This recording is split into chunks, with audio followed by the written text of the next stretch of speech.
In this module, we'll understand about macroeconomics in detail.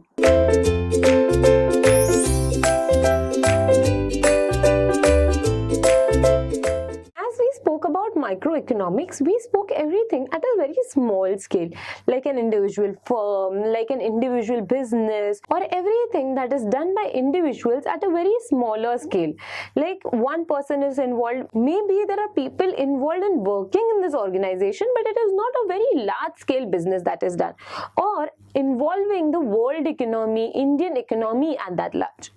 But in macroeconomy, aggregate of all the terms, everything is at huge value. In aggregate economy, we do not talk about an individual's income or income of some business. We talk about the national income, the income earned by the entire nation. So macroeconomics is a huge term. It actually affects the entire world economy, the economy of the entire country. It's not concerned with basic and petty issues.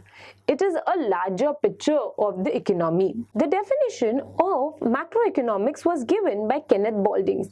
He actually made it very clear about the things that should be considered in macroeconomics and the things that should not be considered in the macroeconomics.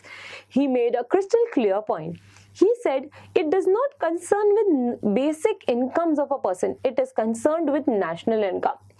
It is not concerned with basic outputs that come.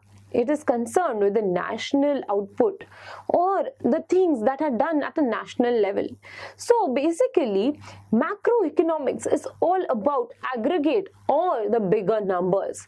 It is not about the small and petty numbers as it was considered in the microeconomics.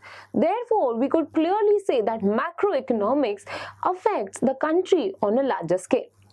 Thank you.